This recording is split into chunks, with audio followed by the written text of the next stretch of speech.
Friday sermon, 10th January 2025.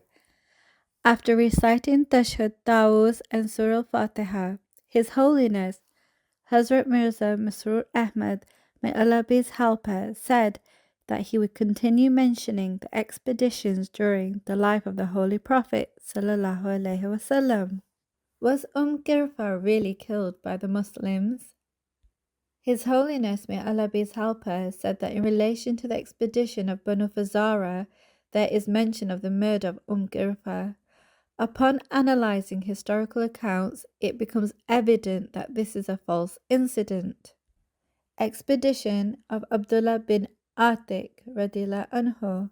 His Holiness, may Allah be his helper, said that then there was the expedition of Abdullah bin Atiq, which was sent towards Abu Rafi. His Holiness, may Allah be his helper, quoted Hazrat Mirza Bashir Ahmad radiyallahu anhu, who writes, "There is a disagreement amongst narrations with regards to the killing of Abu Rafi.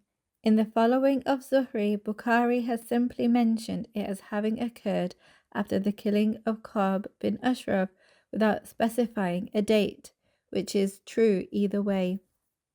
Perhaps both these accounts have been mentioned together since their nature is identical.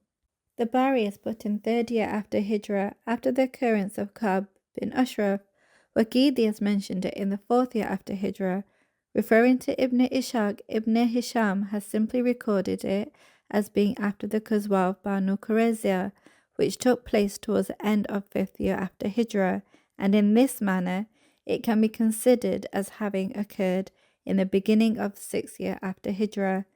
However, Ibn Sa'd has specifically recorded it in the 6th year after Hijrah, and most historians have taken the stance of Ibn Sa'd, but Allah knows best. How the killing of Abu Rafi unfolded.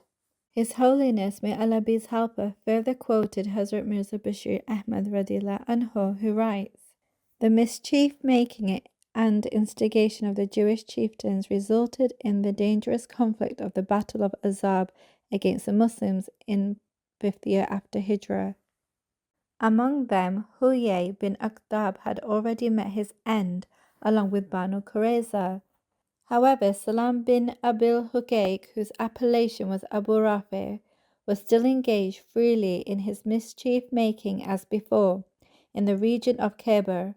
Rather, the humiliating failure of Azab and the terrible end of the Banu Qurayza had only further increased his animosity.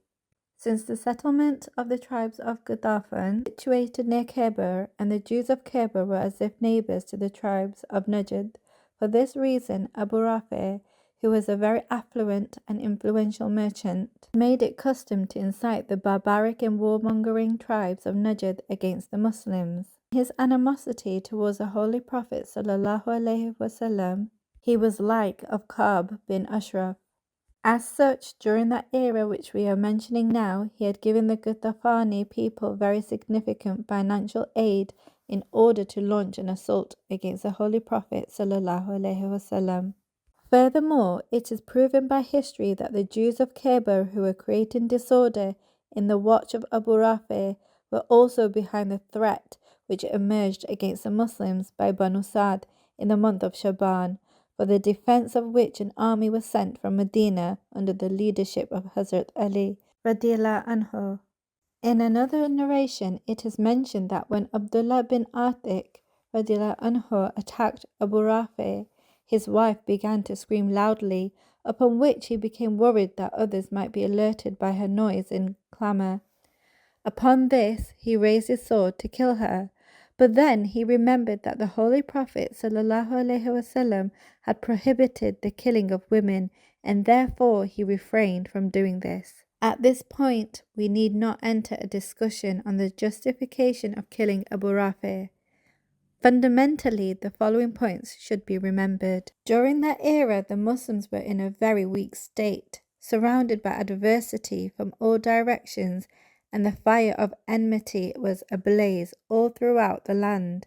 It was as if the entire land was uniting to annihilate the Muslims. In these delicate times, Abu Rafi was fueling the fire which had been inflamed against the Muslims. Furthermore, through his power, influence, and wealth, he was inciting the various tribes of Arabia against Islam. Also, in the likeness of the Qaswa of Azab, he was preparing to unite the barbaric tribes of Arabia to again launch an assault against Medina. During that era, there was no government in Arabia whereby justice could be administered. Instead, every tribe was free and independent. Therefore, there was no other option other than to employ a strategy for self-protection. The Jewish people were already at war with Islam, and at that time there existed a state of war between the Muslims and Jews. In these circumstances, whatever the companions did was absolutely correct and prudent. Moreover, in a state of war, when a nation is passing through life or death, strategies of this kind are completely permissible. Furthermore, as required, every nation and every community has employed such tactics in all eras.